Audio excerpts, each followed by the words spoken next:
Voilà, donc du coup, je vais ouvrir officiellement ce webinaire Connect Live Working World.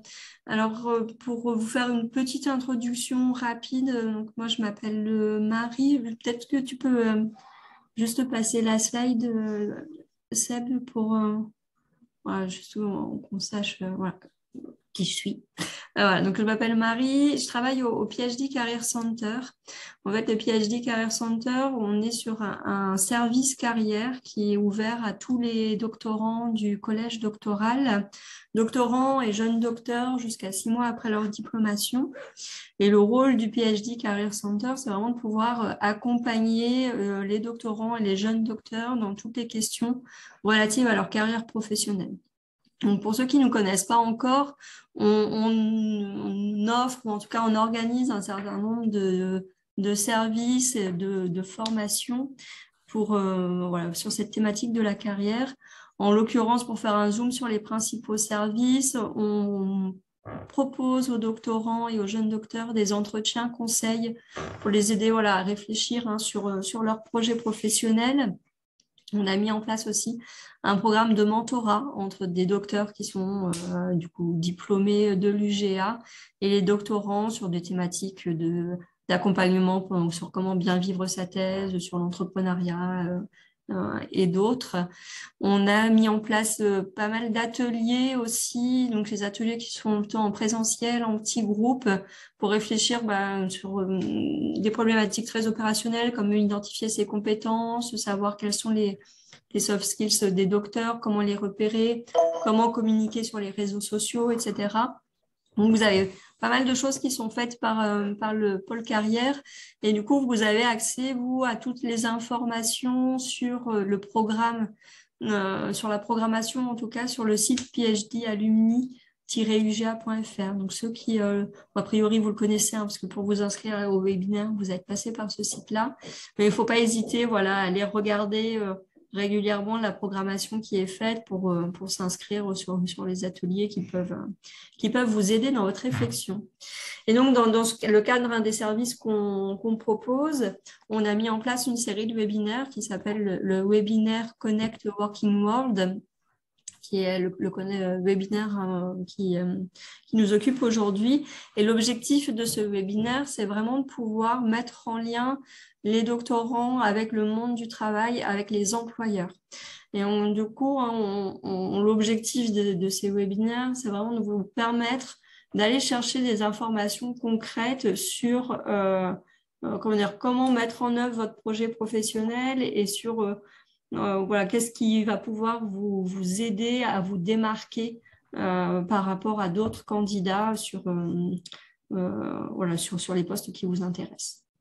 Et donc, du coup, parmi l'éventail des débouchés qui sont possibles pour les jeunes docteurs, on a le secteur privé avec tous les services R&D dans les entreprises, dans les industries, on a le cabinet de conseil, etc.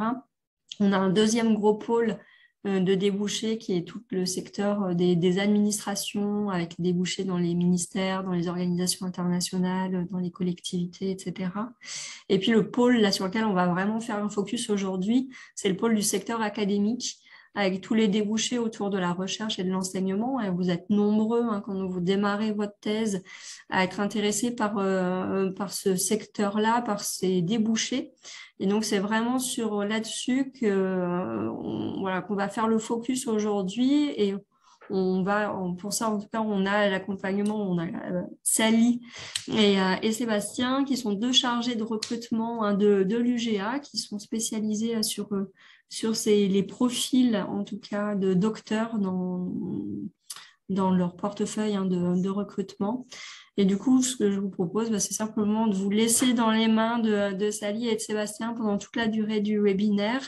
N'hésitez pas à poser des questions au fur et à mesure. Alors, pour la bonne organisation, je pense que d'utiliser le chat, c'est une bonne pratique pendant les webinaires. Ça évite d'être interrompu, etc. De ne pas hésiter à préciser, si besoin, votre question à l'oral. En tout cas, voilà, l'idée, c'est vraiment que ce soit un moment pour vous et un moment où vous puissiez partager vos questions. Donc, il ne faut vraiment pas hésiter à le faire. Voilà, et écoutez, moi, je laisse la main à Sally et Sébastien. pour vous présenter plus en détail le programme du webinaire. Merci Marie. Merci. On va peut-être commencer par se présenter un peu plus dans le détail. Je prends la parole. Donc, je suis Sally Ombé, je suis chargée de recrutement et je travaille au sein de la direction des ressources humaines de l'UGA. Et je suis notamment en charge du recrutement donc, dans le cadre des projets de recherche et du recrutement de tous les laboratoires. Ça représente environ 75 laboratoires. Donc, voilà. Je recrute également les post-doctorants. Et je suis en charge de la publication de tous les postes de doctorants. Et du coup, bonjour à tous, moi je suis Sébastien Gomez, donc je suis responsable du recrutement des enseignants et enseignants-chercheurs à l'UGA. Donc ça couvre le périmètre à la fois des enseignants et enseignants-chercheurs contractuels et aussi des enseignants et enseignants titulaires. Donc voilà, on recrute aussi bien des personnes sur CDD et des personnes qui vont devenir fonctionnaires pour la vie. Donc c'est notre périmètre de recrutement. Je travaille également aussi donc du coup dans la direction du développement des compétences avec Marie et avec Sally.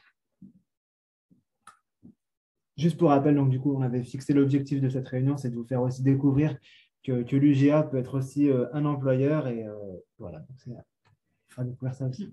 C'est ça, c'est l'idée de dire que finalement, l'UGA, à travers le biais de notre échange, de nos échanges aujourd'hui, ce sera de vous faire découvrir l'UGA en tant qu'employeur.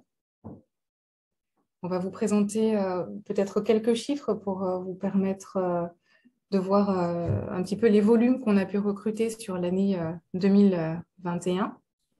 Donc, effectivement, l'UGA sur le bassin grenoblois, c'est un des acteurs majeurs de l'emploi, concernant notamment le recrutement des enseignants, des chercheurs, des enseignants-chercheurs et des personnes en appui à la recherche. On est aussi un recruteur important de personnel administratif et technique, bien que là, ça ne vous concerne pas directement, mais voilà.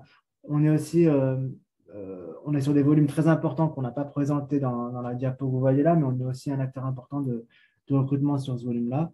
Mais des recrutements qui sont relativement importants sur le personnel enseignant, enseignant-chercheur, avec des... voilà. Sur l'année 2021, on a mis un focus sur l'année 2021, ce qui vient de s'écouler, sur les chercheurs et les personnes en appui sur des projets à la recherche. On a recruté donc sur l'année 335 personnes, ce qui est important. Donc, du coup, également sur les enseignants et enseignants-chercheurs, donc on a recruté 251 enseignants, que ce soit titulaires et CDD, donc tout compris, donc c'est-à-dire les enseignants qu'on recrute sur CDD, également les enseignants-chercheurs titulaires, les ATER, et enfin, du coup, sur les doctorants, on est sur un volume de 236 personnes, 236 contrats effectués, que ce soit sur le contingent du CED et sur les contrats sur contrat de recherche. Un focus à présent sur le recrutement des post-doctorants et des contrats de projet. Alors, il y a une petite question, du coup, Sally. Voilà, il y a une question de Maria Alfonso Moro qui demande du coup quel pourcentage correspond à des titulaires et quel pourcentage correspond à des CDD. Sur les enseignants et enseignants-chercheurs. Ouais. En toute franchise, de tête, les titulaires enseignants-chercheurs, il y a eu 30 recrutements l'an dernier.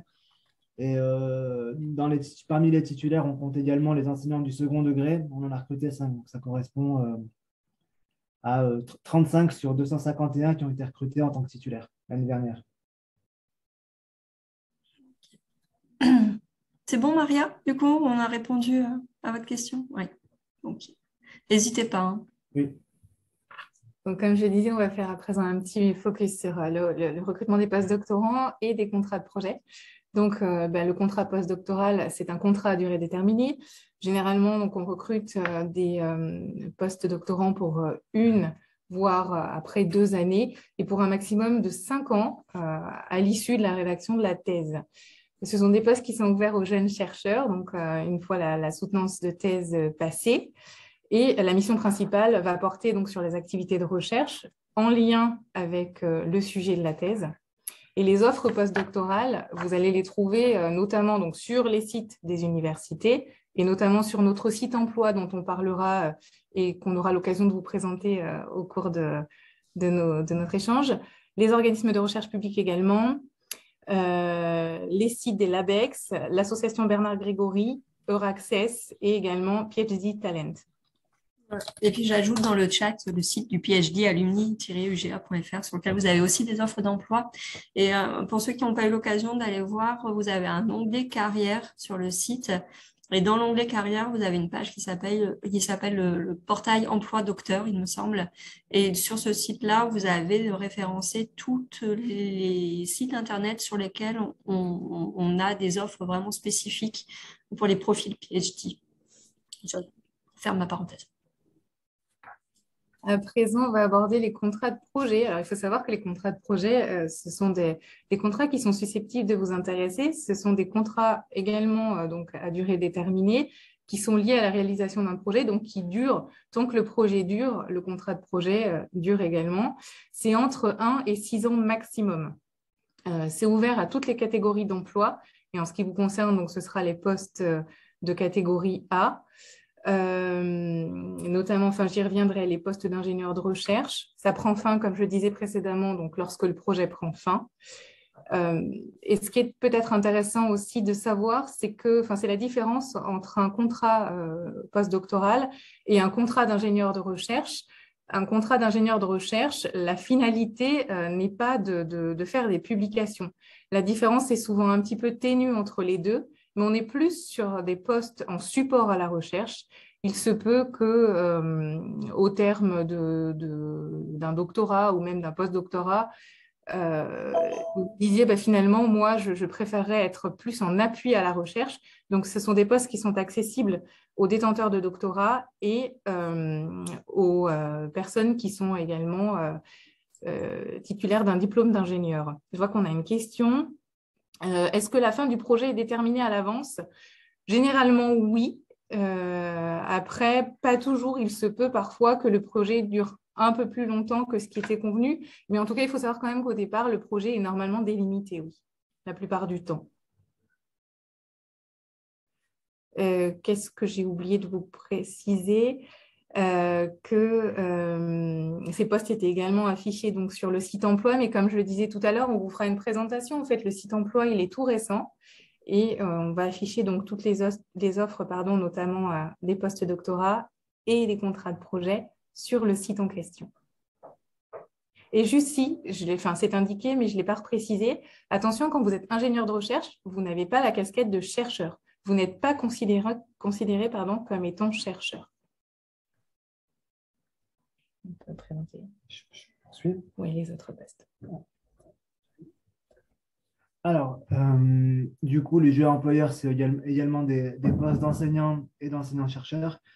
Une première partie sur les postes d'enseignants-chercheurs titulaires. Donc, c'est principalement pour les jeunes diplômés PhD, ça va être le concours de maître de conférence. Donc, le concours de maître de conférence est ouvert aux titulaires d'un doctorat et qualifié par le CNU. Je referai un petit peu plus loin un focus sur cette campagne de qualification qui est importante. Dans les missions qui sont conférées à un enseignant-chercheur titulaire, il y a à la fois une activité de recherche et un service d'enseignement qui est de 192 heures équivalent TD à l'année. Donc, pour avoir la connaissance de ces postes, ils sont publiés sur le site Galaxy, c'est le site du ministère, et c'est sur ce site et l'application qui est liée qu'il faudra être candidat. Les postes sont également publiés sur le site emploi de l'UGA. Et je vois qu'on a une question sur la partie précédente, peut-être que... du coup, je l'ai pas vu. Est-il possible de réafficher la question? Je vais...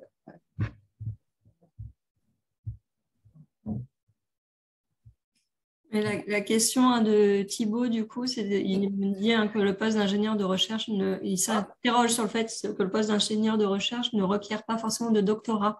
Parce qu'il avait entendu dire que si on n'avait pas de doctorat, du coup, on basculait sur ingénieur d'études. Alors, si on n'a pas, enfin, en fait, en pratique, c'est pas vraiment comme ça. C'est-à-dire que le poste d'ingénieur de recherche, ça correspond vraiment pour effectivement pouvoir y accéder à un niveau doctorat ou un diplôme d'ingénieur. Le poste d'ingénieur d'études, c'est encore un autre niveau de poste et ça ne recouvre pas forcément les mêmes responsabilités ou les mêmes missions. Donc, en fait, finalement, la question n'est pas à se poser vraiment au sens, est-ce que si je n'ai pas de doctorat, je dois me positionner sur un poste d'ingénieur d'études?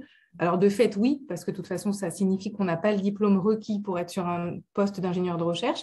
Mais le poste d'ingénieur de recherche, on est vraiment en support à la recherche. On ne fait pas de publication. On peut toutefois aider enfin, on va travailler effectivement avec les chercheurs, mais plus en appui. Mais ce ne sera pas tellement le diplôme qui déterminera, mais essentiellement les missions, en fait, qui se distingueront entre un niveau d'ingénieur d'études et un niveau d'ingénieur de recherche. Je ne sais pas si j'ai été très claire. Si ce n'est pas le cas, je peux... Que le poste d'ingénieur. Alors, j'ai qu'une partie de la question. Hop là. Du coup, il pensait que le poste d'ingénieur de... Mais peut-être, Thibaut, si tu veux, pardon, si vous voulez allumer votre micro, comme ça On peut peut être échanger en plus direct. facile. Ouais. Dire que le Entendu ou poste... pas? Oui, oui, oui. Bonjour. Oui, bonjour, excusez-moi. Non, du coup, c'était vraiment juste pour préciser ce point. J'avais entendu que le poste d'ingénieur de recherche était accessible exclusivement sous réserve d'avoir un doctorat. A priori, c'est Ah pas oui. exact.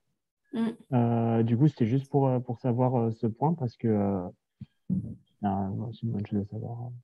Donc, pour être ingénieur de recherche, effectivement, il faut être détenteur d'un doctorat, mais enfin, les personnes qui ont un diplôme d'ingénieur peuvent également y prétendre. Il Ok. faut vraiment Mais avoir ou l'un ou l'autre. Mais si voilà, vous bah, n'avez du pas de coup, je diplôme pensais que d'ingénieur, c'était doctorat obligatoire. C'est juste pour ça. ok. Donc, Ok. j'espère avoir répondu à votre question. Bon. Merci. Je vous en prie. Il y a une nouvelle question du coup de Maria. Quel est l'âge moyen d'accès au poste de maître de conférence et le nombre de fois que les candidats postulent avant d'accéder au poste? Alors, du coup, je n'ai pas la réponse précise sur l'âge moyen d'accès au corps de maître de conf. Par contre, j'ai une réponse sur ce que j'ai, moi, pu observer. Et en fait, c'est très disparate d'une discipline à l'autre. Donc, par exemple, sur des disciplines, je prends l'exemple des mathématiques, on devient maître de conf très tôt dans sa carrière. J'ai envie de dire presque à moins de 30 ans, on peut espérer avoir un poste de maître de conférence. En revanche, il y a des disciplines où c'est beaucoup plus tardif, où ça arrive beaucoup plus tard. Et ça dépend aussi du dossier de la personne, parce qu'on a des personnes qui vont passer aussi par des postes d'enseignants du second degré avant d'arriver à un concours de maître de conf. Ça arrive très régulièrement. Des personnes qui aussi euh, vont être détachées, c'est-à-dire avoir avant eu une carrière dans le CNRS en tant que chargé de recherche, puis être recruté comme maître de conf. Donc, c'est assez hétérogène, en fait, l'âge d'accès au corps des maîtres de conférence. Après, je n'ai pas fait personnellement une moyenne d'âge sur l'accès au corps des maîtres de conf. Peut-être qu'au niveau ministériel, il doit y avoir quelque chose comme ça, mais moi, je n'ai pas l'information, pas tout de suite. Et ça peut comment dire, ça peut nécessiter plusieurs candidatures avant d'être recruté en tant que maître de conférence. Et c'est pour ça qu'il y a des contrats temporaires que je vous présente ensuite en dessous qui permettent de patienter, de toffer son dossier pour pouvoir accéder à ces concours de maître de conférence. Je parlais du fait que je faisais un focus sur la campagne de qualification. C'est un prérequis pour pouvoir être candidat sur les postes de maître de conférence. Il faut avoir été qualifié par le CNU. Combien d'années en général? Voilà, au-delà de l'âge, combien d'années en général sont nécessaires pour accéder au poste à un poste de maître de conférence? Et je pense que, enfin, je me permets, du coup, Sébastien, mais ce que tu disais, ouais, on dépend beaucoup de la discipline. Alors, moi, j'ai pas forcément des informations précises, mais dans l'idée, j'ai l'impression, tu vas me dire si je me trompe ou pas, que dans les disciplines du type LLSH, toutes les disciplines un peu plus littéraires, philosophiques, géographie, etc., c'est peut-être plus compliqué et plus long d'accéder à des postes de maître de conférence que dans des disciplines techniques. Mais peut-être que je me leurre complètement. Non, c'est la vérité. Et puis, il y a aussi une vérité il y a des disciplines où il y a beaucoup de diplômés et peu de postes ouverts en France. Euh, j'ai par exemple, je sais pas, la philosophie, par exemple, où il y a peu de postes en France, pourtant il y a beaucoup de diplômés. Ce qui fait que quand nous, on a un poste ouvert, on voit qu'on a énormément de candidatures. Voilà, il y a des disciplines où la concurrence est un peu plus forte et d'autres un peu plus faible. Alors, et du coup, ça joue effectivement sur le temps d'attente pour arriver à être maître de conf. Après, si c'est la carrière qui est choisie d'emblée, c'est-à-dire d'être maître de conférence, forcément que c'est plus rapide. Et si on se dit, bah, on passe par des contrats ou par des postdocs ou par des contrats qui, comme a présenté Sally, d'appui à la recherche ou qui peuvent permettre voilà, de prendre un peu plus son temps avant d'embrasser la carrière de maître de conf titulaire. Du coup, je finis sur la campagne de qualif où elle a lieu en fait en septembre. Cette qualification est par le CNU. Enfin, les dossiers sont à déposer à la fin de l'été et au début de l'automne. Donc, pour les personnes qui préparent actuellement qui finissent actuellement leur thèse ou qui viennent d'être diplômées, il faudra, si vous voulez passer les concours de maître de conf, bien s'inscrire à cette campagne de qualification qui est proposée par le ministère. Donc, vous retrouvez toutes les informations sur le site du ministère dans la partie voilà, sur Galaxy, pour ceux qui sont déjà allés. Et bien pensez à remplir votre dossier parce que vous ne pourrez pas être candidat ensuite dans la session prochaine, donc l'année prochaine, au printemps, si vous n'avez pas été qualifié par le CNU. Voilà. On a chaque année des candidats qui souhaitent être maîtres de conférence, qui ont loupé la campagne de qualification à l'automne et du coup qui ne peuvent pas être candidats. Donc là, c'est un petit peu dommage, je pense. Voilà. C'est juste être vigilant sur cette campagne de qualification qui est organisée par le ministère et par le CNU. Du coup, si je comprends bien, la campagne de qualification, elle intervient elle intervient maintenant pour déposer un dossier en septembre-octobre pour pouvoir candidater sur les postes qui seront ouverts en février-mars de l'année prochaine, c'est ça? C'est exactement ça. Donc, en septembre-octobre, on constitue son dossier pour demander la qualification par le CNU. Je réponds du coup en même temps à la question qui a été posée dans le chat, c'est-à-dire que la qualification, une fois qu'elle est obtenue par le CNU, elle est valable 4 ans. Donc, par exemple, je donne un exemple, vous pouvez être qualifié en section 27, qui est la section informatique, mais vous pouvez très bien postuler d'ailleurs sur des postes ouverts en section 63 ou d'autres postes dans d'autres sections CNU. Une qualification du CNU vaut pour toutes les sections CNU derrière des postes qui sont ouverts. Voilà. Donc, ça permet notamment une certaine transdisciplinarité si jamais vous avez voilà, des postes en 7e ou en 2e section. Donc, elle est valable 4 ans. Et effectivement, donc, vous l'obtenez, vous déposez votre dossier en septembre-octobre. La validation du CNU arrive généralement autour du mois de décembre-janvier, ce qui vous permet après d'être candidat pour la session synchronisée qui ouvre fin février. D'accord. Pour les postes à la rentrée universitaire de septembre d'après, en fait. Voilà, donc là, à la fin de ce mois-ci, on va voir nos postes de maître de conférence et les postes sont à pourvoir pour le 1er septembre 2022. D'accord. Ok. Je passe au contrat temporaire, donc au CDD. Donc, on a un fort volume de recrutement d'ATER, donc c'est attaché temporaire d'enseignement et de recherche. Donc, c'est des postes qui sont ouverts aux doctorants en dernière année avant la soutenance de thèse. Donc, dans la constitution du dossier, à ce moment-là, le directeur de thèse doit fournir une attestation comme quoi la thèse sera soutenue dans l'année universitaire qui suit. Et ces postes-là sont également ouverts aux titulaires d'un doctorat. Donc, dans les missions qui sont prévues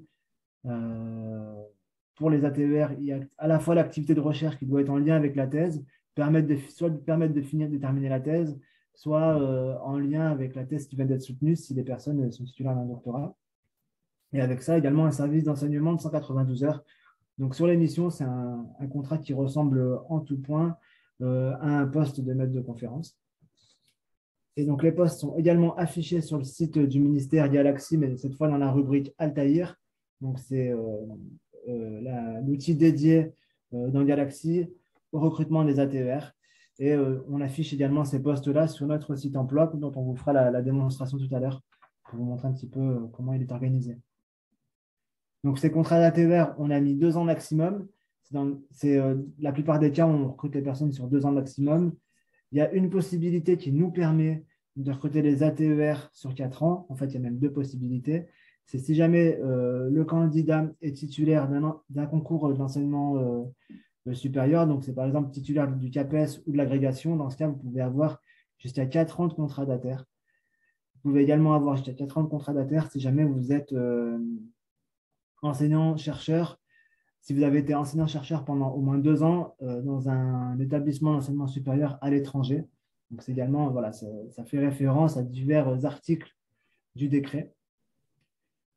Et comment avoir l'agrégation? Eh ben, c'est un concours qui est organisé par les rectorats, en fait. C'est des concours de l'agrégation du second degré. Je crois qu'il y a une voie d'accès spécifique pour les doctorants à l'agrég. Et là, pour avoir les renseignements, il faut vraiment aller sur le site du rectorat. Parce que l'UGA n'organise et ne délivre pas le concours de l'agrégation. Non. On peut être un centre affectataire de personnes qui ont l'agrégation, c'est-à-dire on peut ouvrir des postes d'enseignants du second degré.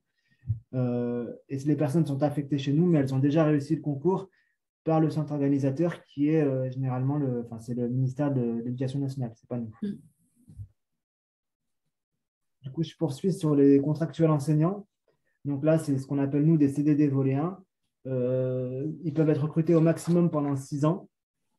Donc là, je vous ai présenté ces postes-là parce qu'ils sont ouverts à partir des titulaires d'un master, mais très régulièrement, très souvent, c'est des postes qui sont également pourvus par des titulaires d'un doctorat et qui permettent de poursuivre une activité et d'étoffer son dossier pédagogique lié à l'enseignement en attendant d'obtenir notamment un concours de maître de conférence. Donc, je vous ai présenté ces concours-là, ces recrutements-là, parce que chaque année, on recrute un volume important d'enseignants en CDD, donc qui sont ouverts, donc, je vous disais, aux titulaires d'un master et plus, avec une activité d'enseignement qui correspond à 384 heures pour un CDD.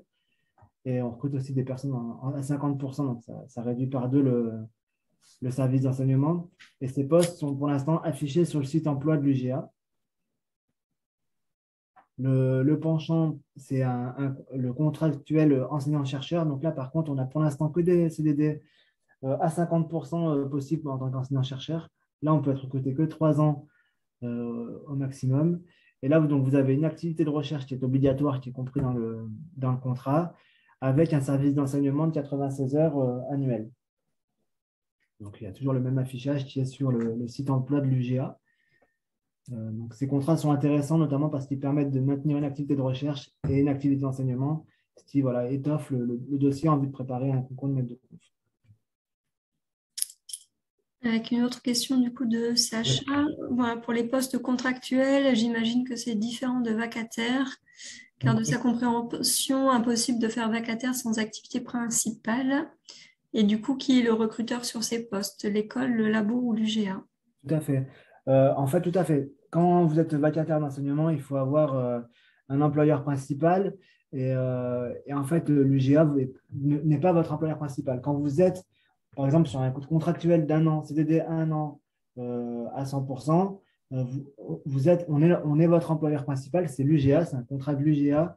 Et ça vous garantit un salaire, tout simplement un salaire fixe pendant 1 an, avec des revenus qui peuvent varier uniquement si, en plus du service qui est prévu dans votre contrat, vous faites des heures de vacation supplémentaires, enfin des heures complémentaires. Mais là, c'est vraiment deux contrats différents. Et petite question, du coup, je me permets, sur ces CDD enseignants, sur les contractuels enseignants, est-ce qu'il y a possibilité de cumuler un mi-temps d'enseignement, par exemple, à l'UGA, avec un mi-temps d'enseignement à Lyon, par exemple? Oui, c'est possible. Prendre un CDD 50% chez nous et prendre un CDD 50% à l'Université de Lyon, c'est possible. D'accord. Le tout, c'est de ne pas dépasser la quantité de 100%, en fait. Faut pas qu'il y ait un employeur d'État qui emploie à plus de 100%, c'est pas possible. Ok. S'il n'y a plus trop de questions, on avait prévu de vous faire une démonstration du site emploi. Je partage, tu commentes. Ok.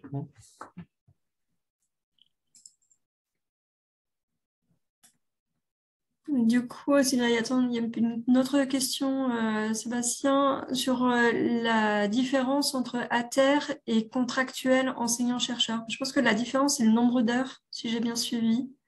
Oui, et c'est même en fait, c'est juste la nature de contrat en fait. Voilà, le contrat d'ATER, effectivement, donc il y a déjà c'est un 100%, le contrat d'ATER, donc il y a 192 heures. En fait, le contrat est divisé à 50% du contrat qui est réservé à l'enseignement, ça fait 92 heures, et 50% du contrat qui est consacré à la recherche, donc avec une activité de recherche. Alors que les CDD enseignants-chercheurs, c'est déjà des CDD à 50%. Et du coup, le volume d'enseignement, il est divisé par deux. Et on sous-entend que le volume consacré à la recherche, c'est aussi divisé par deux, en fait. Voilà, après, le contrat d'ATER est bien mieux rémunéré que le contrat d'enseignant-chercheur, ce qui est logique, vu que c'est un contrat à 100%. Et voilà, après, il y a une certaine comment dire, reconnaissance par les pairs du contrat d'ATER, qui est un contrat qui est connu, qui suit une logique, en fait, en vue d'avoir un poste de maître de conf aussi derrière.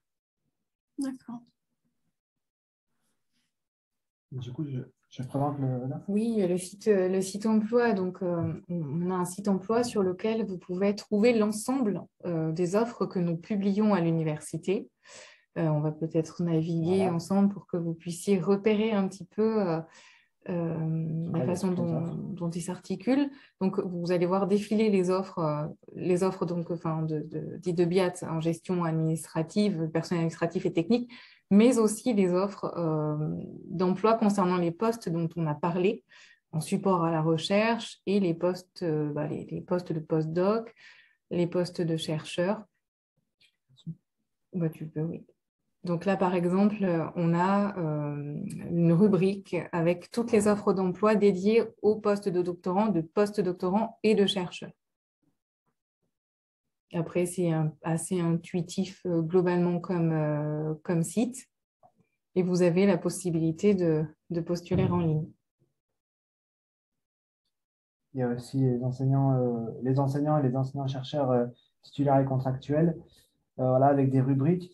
Donc, la création de ce site emploi est récent. Il a un mois à peu près, donc il a été mis en ligne début janvier. Il y a certains paramètres qui vont encore être développés, mais vous voyez, par exemple, là, c'est les CDD et les ATER. Vous allez pouvoir consulter ici les offres et pouvoir candidater sur ces offres. Pour l'instant, il n'y a pas d'offre parce que la campagne n'est pas encore ouverte, mais ce sera sur ce site-là que seront référencées toutes les offres qui seront proposées à l'université, y compris sur les, là, ça ne me concerne pas directement, mais sur les postes enseignants-chercheurs, voilà, les postes seront aussi affichés là-dessus. Ok. Du coup, il y avait une question à côté de laquelle on est passé de Maria qui s'interroge sur les niveaux de revenus de tous ces postes.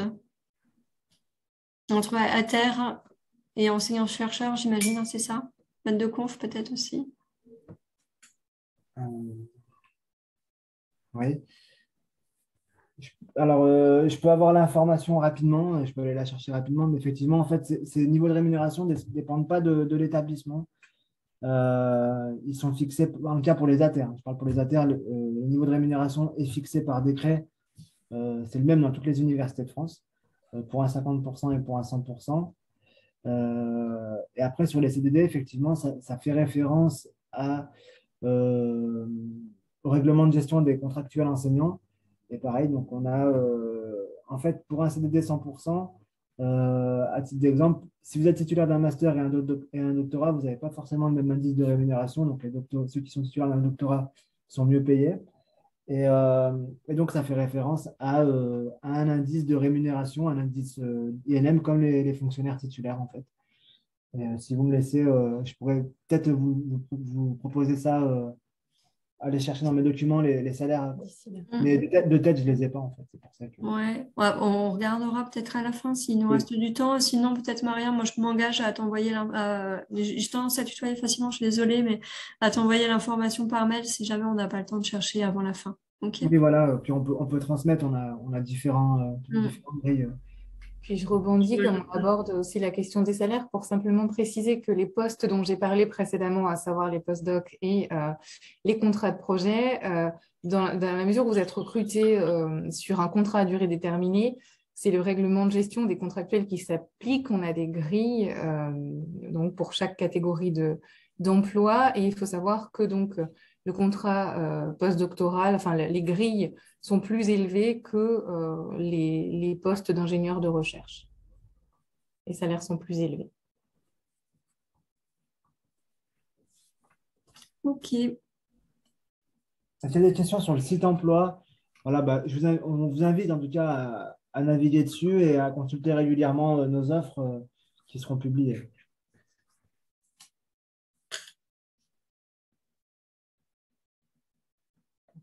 On partage.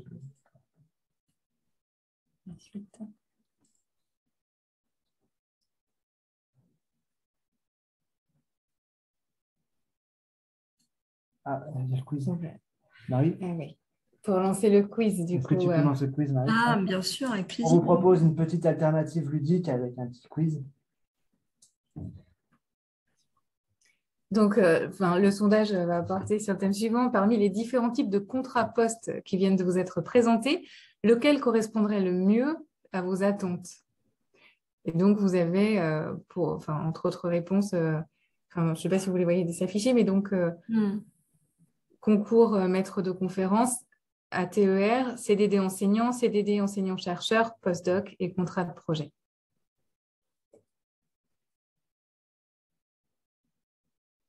Je ne sais pas si vous voyez les résultats s'afficher en même temps ou s'il y a... Non. Normalement, vous avez une case à cocher, je crois, directement dessus sur le sondage. Je note, Naël. Ceux qui sont intéressés par l'information, est-ce que éventuellement vous pouvez faire par l'info sur les revenus, j'entends, vous pouvez me faire un petit mail juste pour que j'ai votre adresse mail en fait. Je vais remettre mon mail dans le chat en attendant.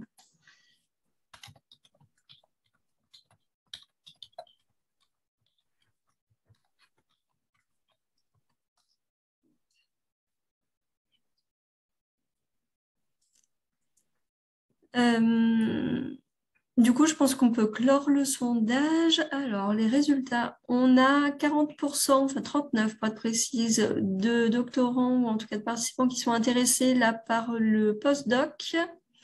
On en a 26% qui sont intéressés par le concours maître de conférence, 21% par les postes d'ATER. Et après, on a 5% sur le CDD enseignant, 5% sur le CDD enseignant-chercheur et 5% sur le contrat de projet.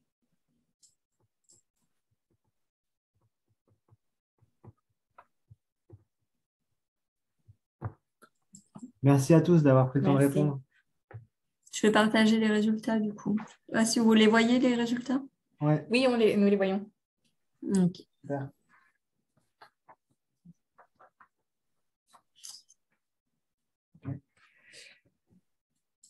On va pouvoir passer à la suite. On va rentrer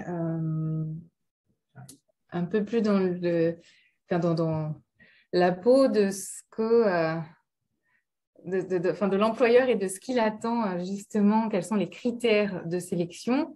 On part du principe que vous tous, vous avez les compétences scientifiques et voilà le niveau d'excellence en termes de compétences scientifiques requis pour postuler au poste dont on a parlé précédemment. Toutefois, il faut quand même savoir que lorsque vous passez un entretien, il y a d'autres critères de sélection dans la mesure où on considère que vous êtes tous à un niveau d'excellence dans les domaines dont je viens de parler. Et il va falloir donc être vigilant à la cohérence entre le poste que vous visez et votre projet professionnel. Ça veut quand même dire qu'en amont, ça suppose effectivement une réflexion, de s'être posé un certain nombre de questions et de se dire, voilà, moi, essayez de regarder la cohérence de votre cursus, des objectifs vers lesquels vous tendez et du poste auquel vous postulez. Seront prises également en considération les soft skills, donc c'est un terme entre guillemets à la mode, mais pas que. En fait, les recruteurs accordent une véritable importance à ces compétences douces compétences comportementales que vous avez tous développées, que ce soit dans le cadre associatif, sportif, dans le cadre de vos stages, dans le cadre de vos différentes expériences professionnelles. Donc, ce sont des compétences qui vont être transférables et on fera un petit focus sur les compétences que vous êtes censé à minima avoir développées. On le verra par la suite, mais en tout cas que vous pourrez mettre en avant lors de ces entretiens. Il faut savoir aussi que souvent, c'est ce qui va vous permettre aussi de faire la différence. Et puis, bien évidemment, la motivation. Donc, ça paraît peut-être banal, sauf que dans les faits, quand on auditionne des candidats, la motivation n'est pas toujours au rendez-vous et c'est aussi ce qui peut faire la différence. Donc, la motivation, elle va se traduire par un entretien qui a été préparé en amont, par, comme on le disait justement, une réflexion sur le projet professionnel, une projection sur le poste, etc. Et savoir mettre en avant tout simplement son envie et avoir identifié un petit peu quelles étaient vos attentes, vos besoins et vos priorités. Je fais une petite parenthèse du coup, Sally, parce que dans l'idée, je disais en introduction qu'au PhD Career Center, on vous propose des entretiens conseils. L'objectif des entretiens conseils, il est clairement de pouvoir vous accompagner sur ces thématiques-là, parce que on sait qu'avoir un projet professionnel qui soit cohérent, c'est-à-dire qui est cohérent entre ce qu'on veut, ce qu'on a envie et la réalité du marché en face, c'est vraiment déterminant dans les entretiens et dans la réussite de votre poursuite de carrière. Donc, n'hésitez pas, si vous avez des questionnements par rapport à ça, à revenir vers moi. On peut prendre le temps de réfléchir ensemble sur ces questions-là. Je te rends la parole, Sally. Merci. Je pense qu'on va pouvoir redétailler un petit peu tout ce dont je viens de parler et notamment, je vais laisser la main à Sébastien, mais voilà, sur la partie cohérence entre le poste et le projet professionnel, justement.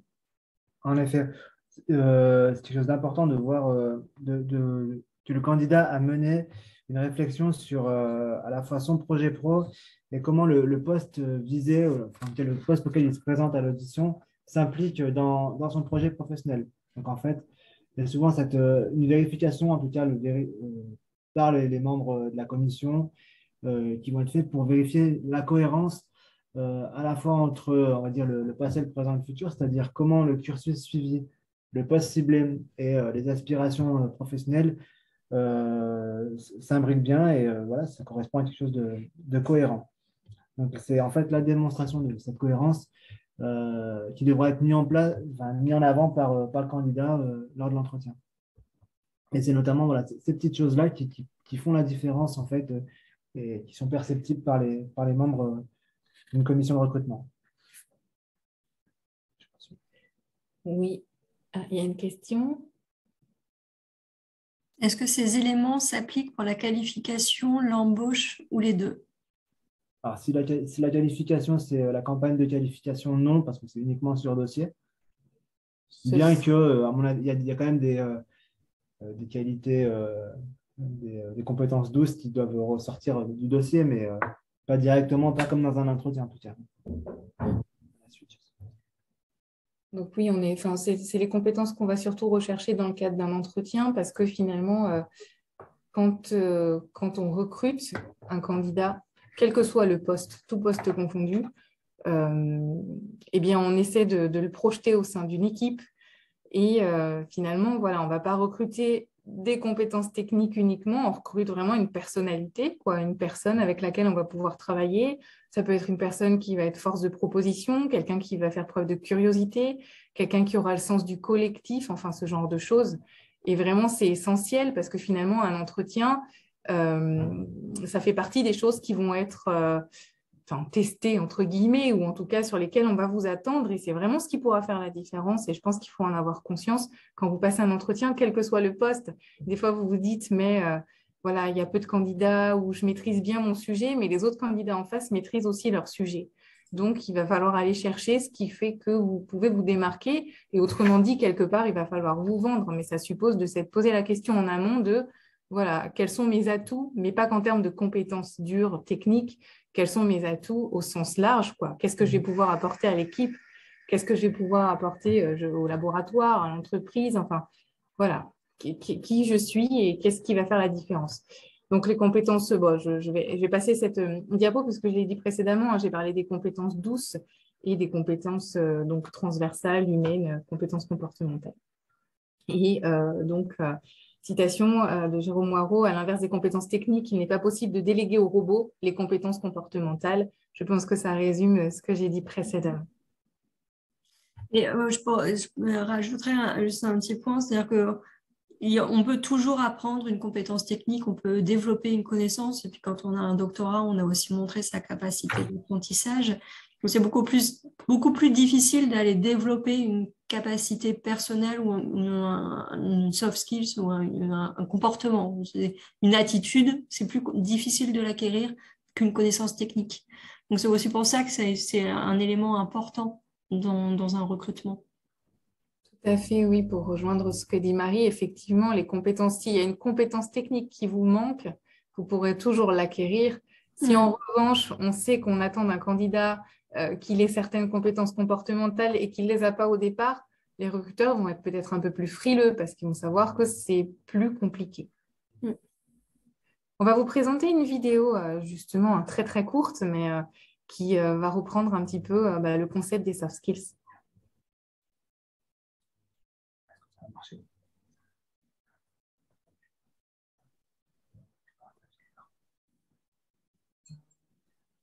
Pour l'instant, rien.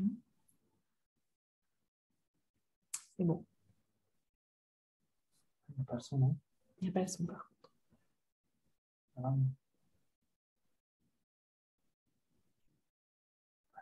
on n'a pas le son. Ouais.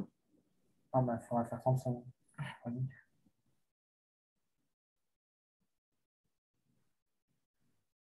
Juste une petite musique.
Voilà.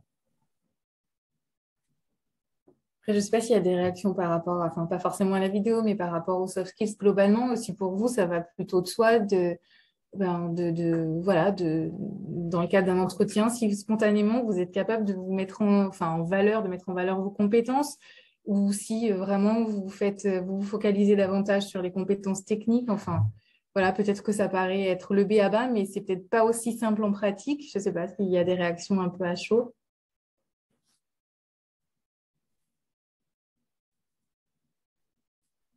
Non, c'est évident pour tout le monde. Globalement, vous pensez pouvoir réussir l'exercice.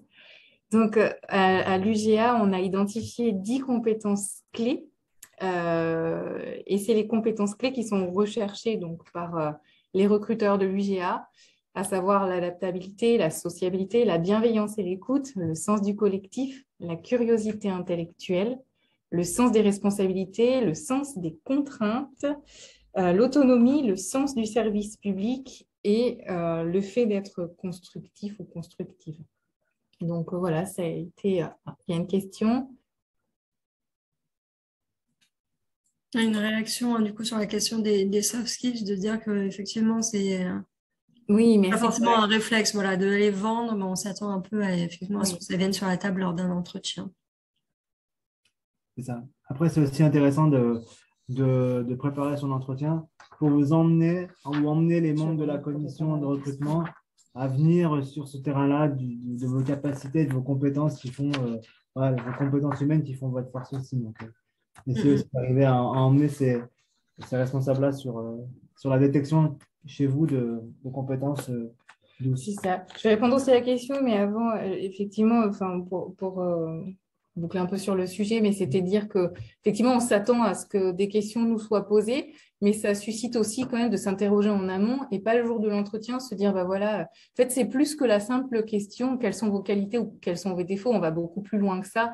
L'idée, c'est vraiment que vous alliez chercher du concret dans vos expériences pour dire à un moment donné, moi, j'ai développé le sens du collectif, parce que vous pouvez très bien vous présenter en disant, je suis quelqu'un de très sociable, etc.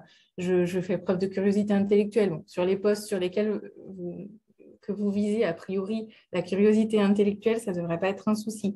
Mais ce que je veux dire, c'est que derrière, en amont, ça suscite quand même de s'être posé un certain nombre de questions, de l'avoir préparé, parce qu'un entretien, c'est beaucoup de spontanéité, mais c'est au moins autant de préparation et voilà, d'aller se poser la question dans le parcours, d'aller rechercher justement de manière très concrète ce que vous allez pouvoir mettre en avant et surtout de pouvoir illustrer ce que vous allez dire aux recruteurs.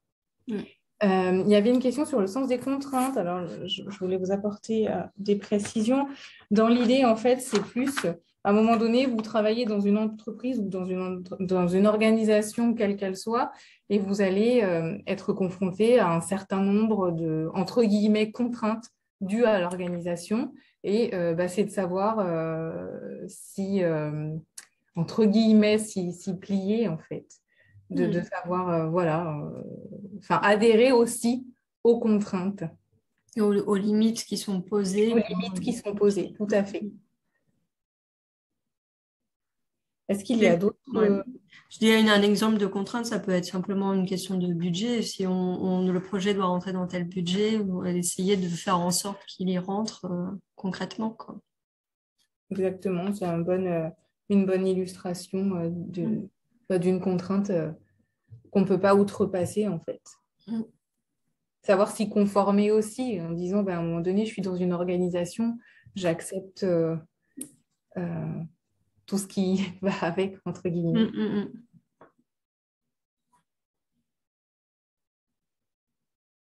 Est-ce qu'il y a d'autres questions sur cette partie-là? C'est ça. Cette diapo, c'est un peu une redite de ce qu'a déjà dit Sally sur comment valoriser ses soft skills.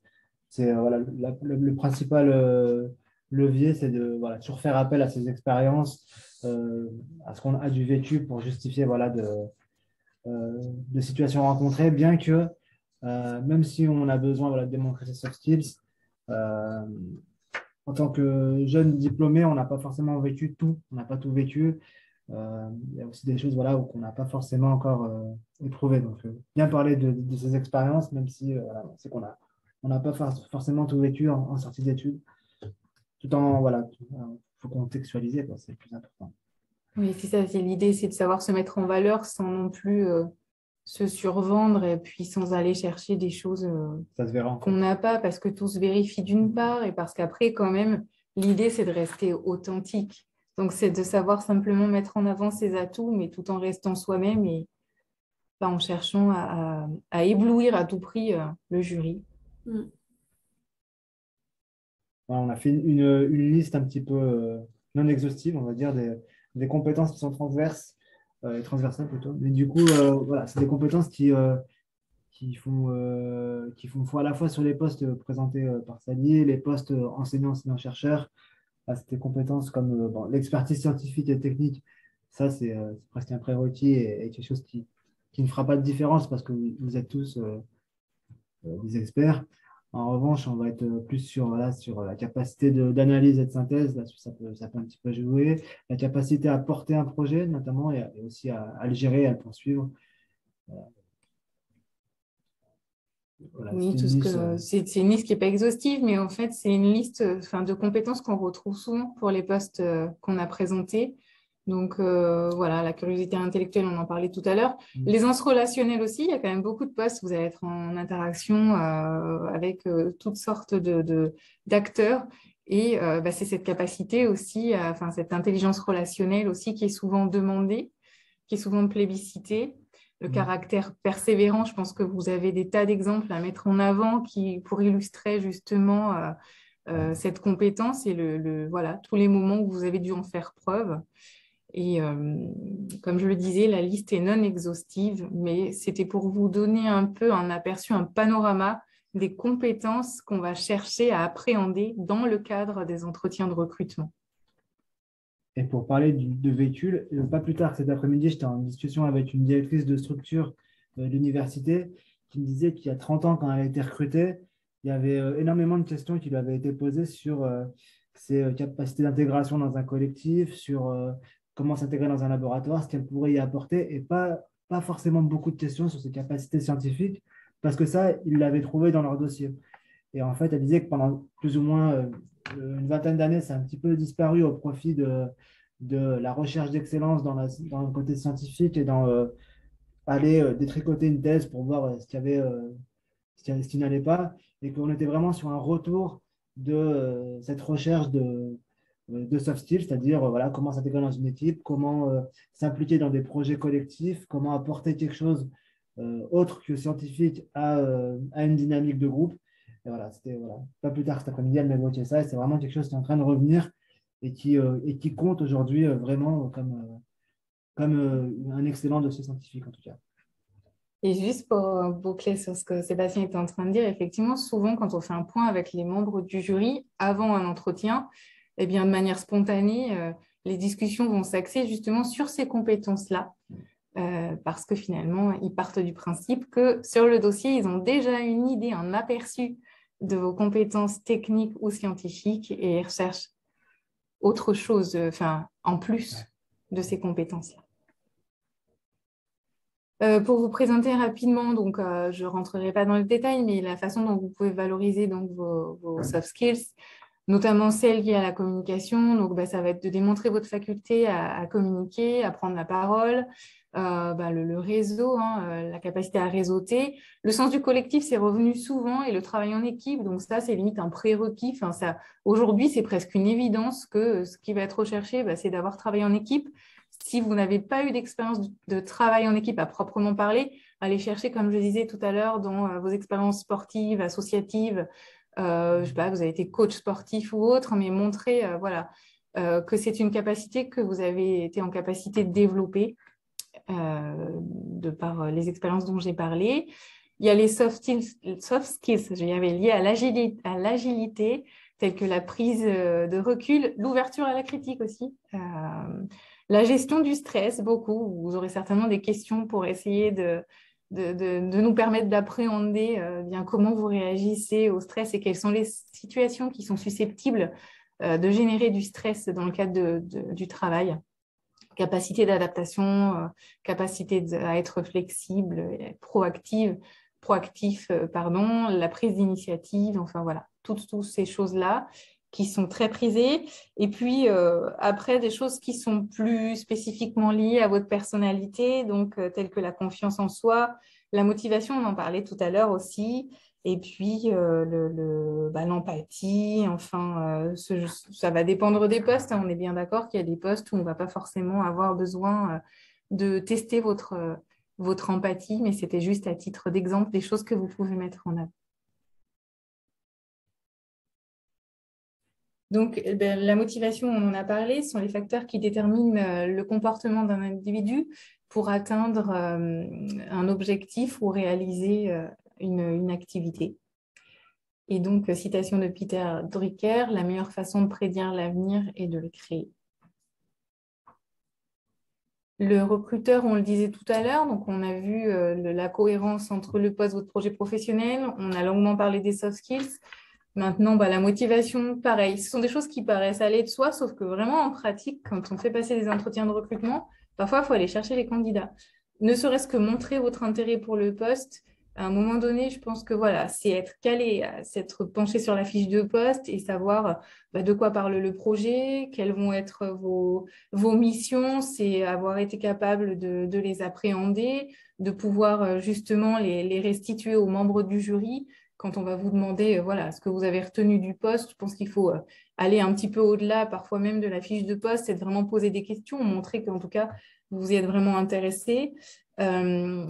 ça peut aller de soi aussi, mais montrer l'intérêt pour l'organisation ou le laboratoire. Si vous arrivez à un entretien de recrutement et qu'on vous pose tout simplement la question de que connaissez-vous de notre laboratoire et que finalement, vous n'êtes pas renseigné, ça part déjà pas très, très bien, ça fait pas bonne impression en soi. Et on le voit de manière, je ne vais pas dire que c'est récurrent, mais assez souvent, on voit des candidats qui sont pas bien ou voilà, pas préparés de façon optimale.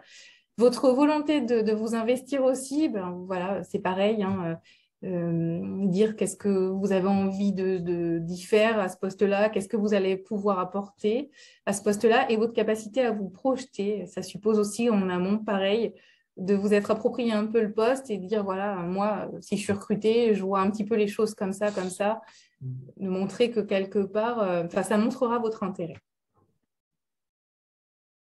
Il y a pas mal de choses qu'a dit Sally, mais par exemple, pour montrer sa motivation, donc déjà, il y a tout le travail qui va être fait sur la fiche de poste ou l'offre d'emploi en amont. Donc, pour tous les postes qui sont à pourvoir à l'université notamment, il y a une fiche de poste ou une offre d'emploi qui est créée.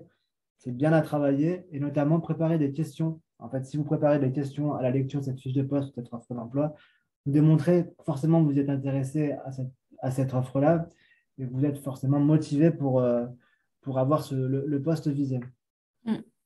J'ajouterais même ça montre du coup que vous vous êtes projeté dans le poste et que vous vous imaginez comment ça va se passer le jour où vous serez dans le poste, quoi. Et quelles sont les informations qui vous manquent pour pouvoir vraiment prendre le poste, pour comprendre comment ça fonctionne. Il y a également tout le langage non verbal. Donc, ça va être effectivement le geste, la posture, avoir une posture professionnelle dès l'entretien. C'est quelque chose qui va rassurer en fait le membre du jury en se disant qu'ils ont affaire à quelqu'un de sérieux et de professionnel. Et voilà, et on revient à chaque fois sur la même chose, mais mettre en avant la cohérence entre votre parcours, le poste et votre cursus. Le cursus dans sa globalité. Et j'ajouterais sur le non-verbal, voilà, avoir qui sont les membres du jury.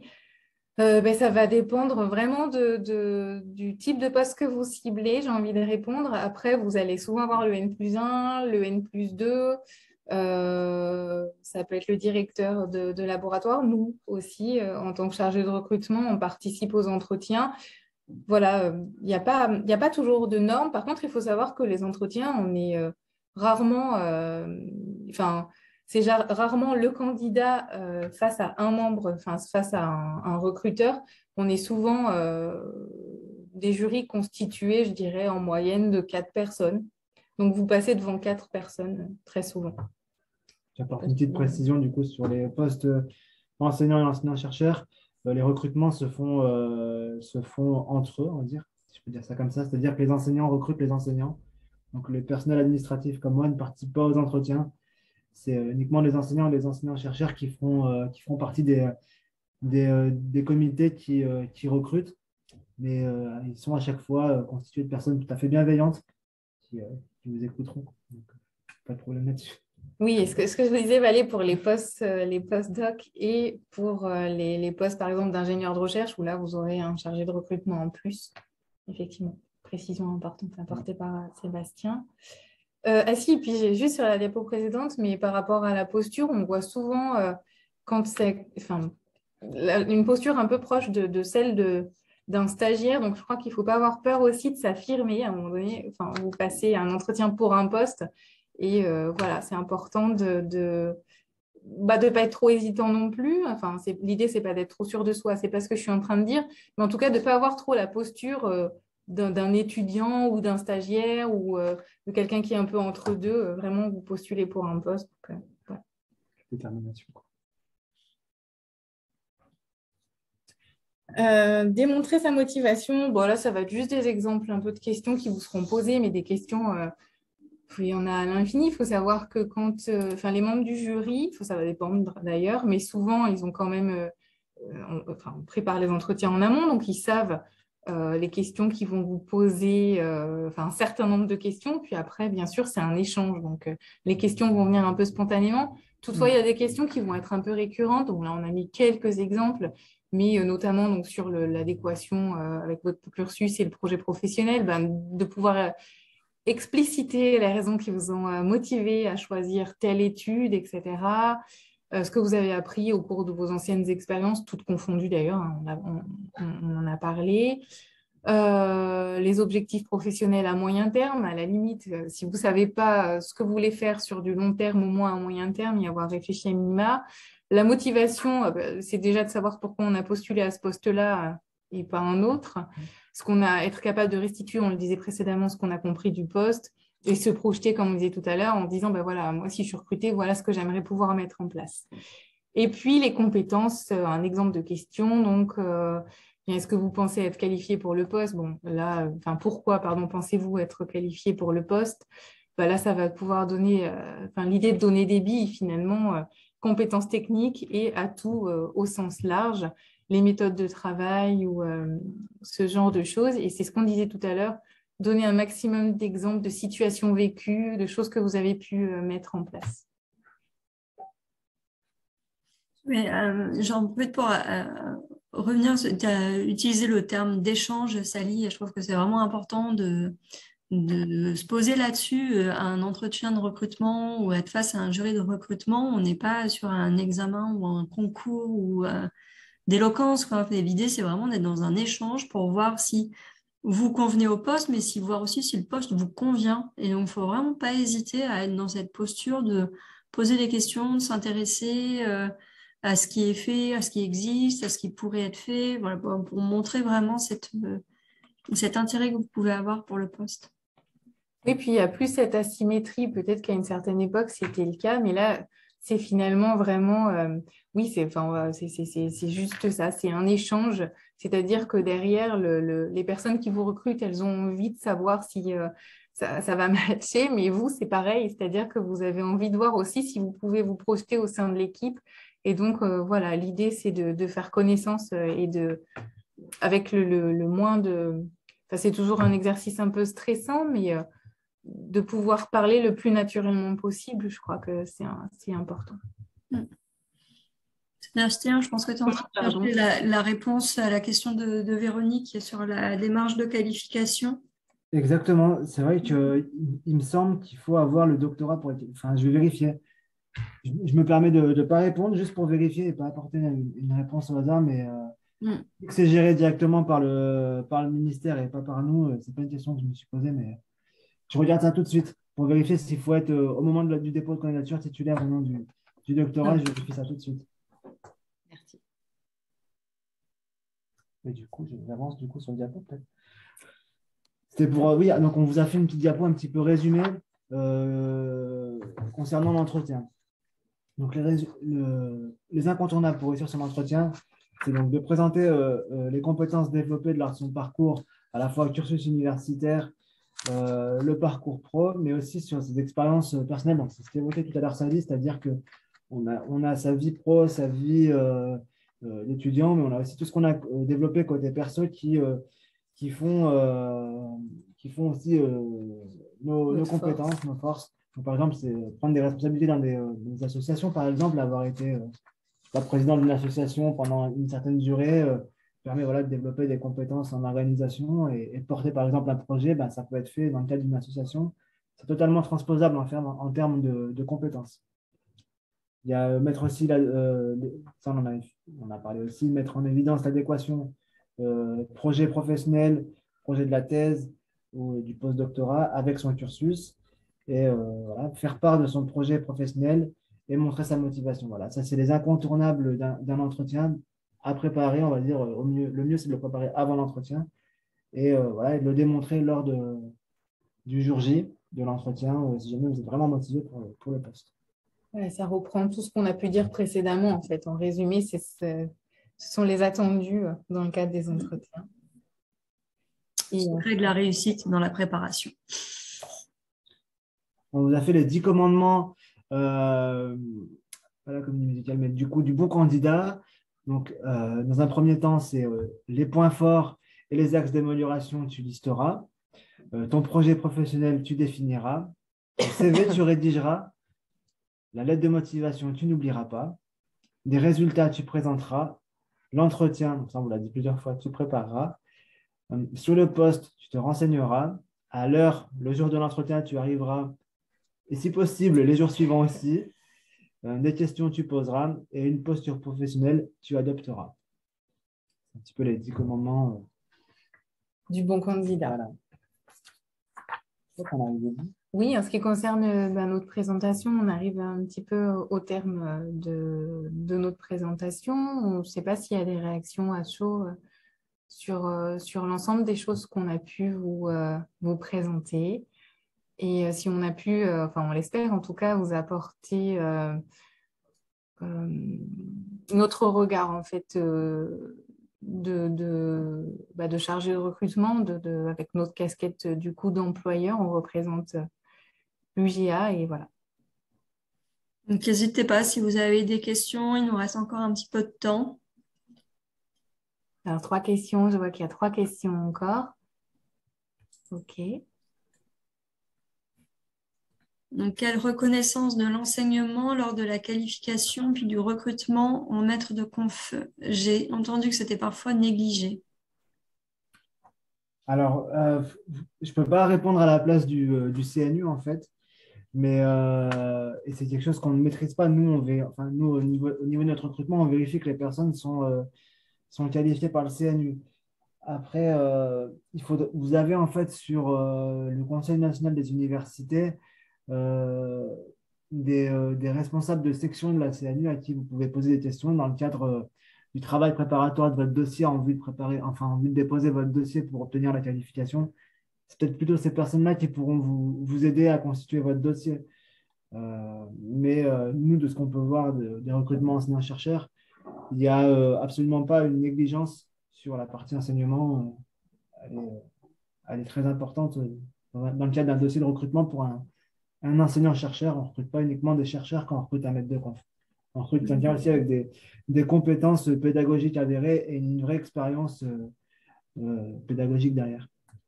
Je ne pense pas que ça réponde complètement à la question, mais je ne suis pas la bonne personne pour répondre. Est-ce que certains postes après la thèse peuvent fermer la porte de maître de conf? Même laboratoire que la thèse, poste de médiation, entreprise, ingé de recherche? Non, surtout qu'en plus, il y a plus en plus comment dire, de passerelles entre le monde, on va dire, privé et le monde enseignant-chercheur. Donc, non, j'ai envie de dire au contraire, il n'y a pas vraiment de porte fermée. Par exemple, je ne vous ai pas présenté ce genre de poste, mais on recrute aussi des maîtres de conf et des professeurs associés à mi-temps. Donc, c'est des personnes qui ont une activité principale dans le secteur privé et qui sont employés, qui ont un CDD à mi-temps à l'université pour être enseignants-chercheurs à l'université, en fait. Et c'est voilà, un premier pas dans le monde de l'enseignement à la recherche. Donc, ça démontre aussi voilà, les passerelles qui existent entre le privé et l'université. Ça a notamment du sens dans les sections, pardon, dans les filières professionnelles notamment. Puis je pense même parfois que cette expérience autre qu'il peut y avoir, ça peut aussi permettre de se distinguer un peu d'autres candidats. Ouais. On acquiert des compétences par le biais de ces expériences-là. Enfin, je sais pas. Ouais. Après, ce qui va être vérifié, c'est voilà, d'avoir maintenu un niveau de recherche, voilà, une activité de recherche, de l'avoir maintenu un petit peu un minimum. Ça, c'est voilà, l'activité d'enseignement et de recherche, que votre dossier en enseignement et en recherche se poursuive avec voilà, des publications, des heures d'enseignement. C'est ce qui va étoffer votre dossier d'enseignant-chercheur, en fait. Que ce soit dans le cadre privé ou public. Donc, entendu pour les entreprises, mais qu'en est-il si on reste en postdoc dans le même laboratoire que son labo de thèse ou bien qu'on change de section entre thèse et postdoc? Alors, peut-être que ça pose la question des recrutements endogènes, c'est-à-dire est-ce que l'université va, oui ou non, recruter les personnes qui ont préparé leur doctorat et qui ont fait un postdoc à l'université? Oui, on recrute les personnes qui ont fait par exemple leur doctorat à l'université, il n'y a pas de problème, mais voilà, on a un engagement qui a été pris avec le ministère pour avoir un minimum de recrutement endogène, c'est-à-dire faire appel à à des personnes qui ont soutenu leur thèse en dehors de l'université, mais c'est un taux qui permet d'avoir recours à des recrutements endogènes d'enseignants à l'université. Donc, ce n'est pas un frein, mais ce n'est pas bloquant d'avoir fait un postdoc, notamment à l'UGA, ou d'avoir soutenu sa thèse à l'UGA pour être recruté d'ailleurs à l'UGA. Mm. Chaque année, un nombre important de recrutements qui se font dans cette endroit-là. Et j'imagine du coup que toutes les universités sont soumises cette hétérogénéité Oui, de voilà. profils. Après, il y a dans les dossiers de candidature, il est attendu aussi de la part des candidats qu'ils aient eu une expérience euh, autre qu'à l'université. Donc, ça peut être par exemple 6 mois pendant la thèse dans une autre université ou à l'étranger. Voilà, c'est quelque chose qui est un plus, mais ce n'est pas rédhibitoire si jamais ce n'est pas le cas. Mais voilà, c'est un critère de sélection qui peut être observé et qui peut faire la différence. Ouais. Mm. Est-ce qu'on a répondu à la question du coup? Il n'y a rien de rédhibitoire, quoi. Mm. Non.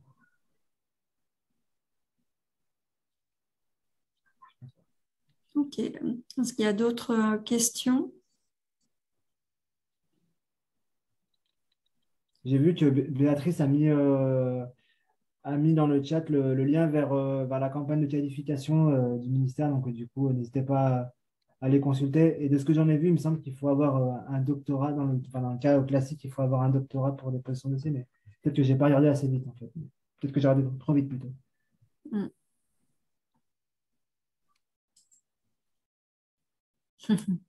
Donc la troisième et dernière, y a-t-il une certaine souplesse dans les cadres des postes à terre ou maîtres de conf? Alors moi, je ne comprends pas la question, mais peut-être que je n'ai pas toutes les infos. Alors, sur la durée de contrat, pour les ATER, il n'y a pas de souplesse. C'est-à-dire que du moment où vous avez fait vos 2 années de contrat, par exemple, si vous n'êtes pas titulaire d'un concours du CAPES ou de la grille, au-delà de 2 ans, il n'y a aucune souplesse possible. On ne peut pas vous proposer un autre contrat, même si vous avez une interruption de 10 ans, par exemple. C'est complètement illusoire, mais ce n'est pas possible de déroger à ces règles-là, y compris pour les conditions de recrutement. Il faut respecter les conditions de recrutement. Il n'y a aucune souplesse qui est accordée. Et après, sur les recrutements maîtres de conf,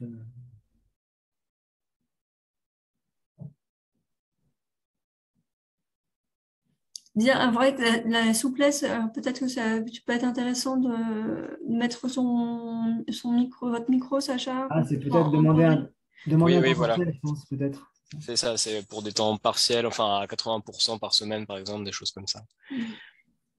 Donc, il existe des contrats à 80% sur des postes d'ATER ou de maître de conf. C'est ça la question. Est-ce qu'il existe ce type de contrat à Est-ce qu'il 80%? existe ou est-ce qu'on peut les demander pour mener à bien d'autres activités associatives ou autres? Ouais. Sur les ATR, c'est soit des contrats à 50%, soit des contrats à 100%. Il n'y a pas de milieu, il n'y a pas d'entre-deux. En revanche, sur les postes de maître de conférence, du moment où vous êtes titulaire stagiaire ou titulaire stagiaire ou titulaire fonctionnaire, fonctionnaire titulaire, vous pouvez demander un temps partiel. Donc, si vous avez il y a des possibilités où vous avez des temps partiels de droit, typiquement si vous avez un enfant de moins de 3 ans ou si vous êtes en charge d'une personne dépendante, vous pouvez demander de droit un temps partiel. Donc là, ça ne peut pas vous être refusé. En revanche, vous pouvez demander un temps partiel sur autorisation. Et dans ce cas, c'est soumis à votre responsable de composante, notamment cette demande de temps partiel. Donc, sur les postes de maître de compte, j'ai envie de dire pas de problème. Sur les postes d'ATER, ce sera plus compliqué.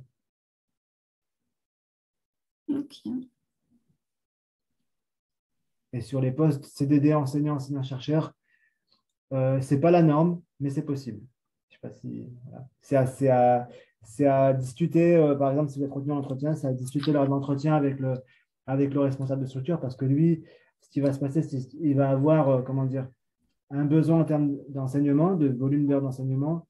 Si vous arrivez, vous dites que vous allez faire que 164 heures sur les 192, voilà, est-ce que ça va lui poser problème ou pas? Ça, c'est à lui c'est au cas par cas, quoi.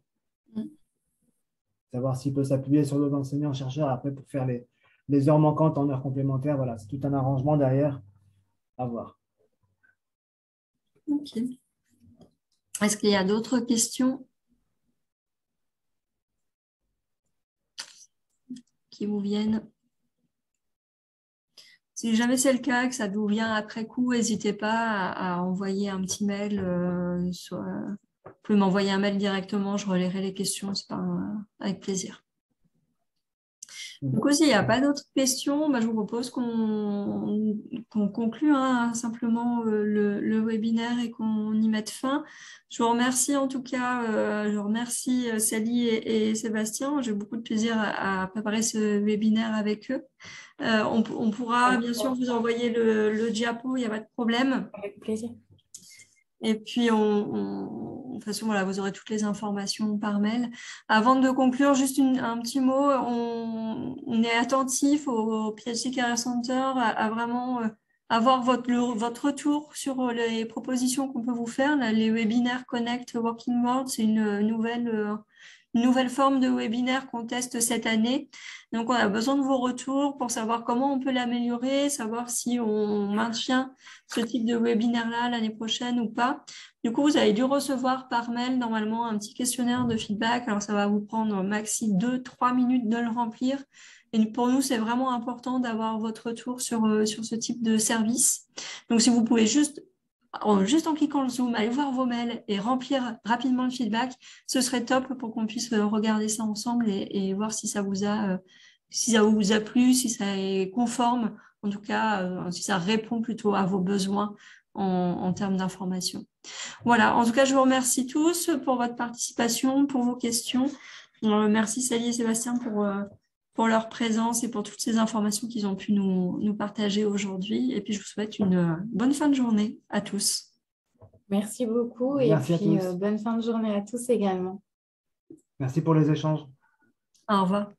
Merci beaucoup, au revoir. Au revoir. Au revoir.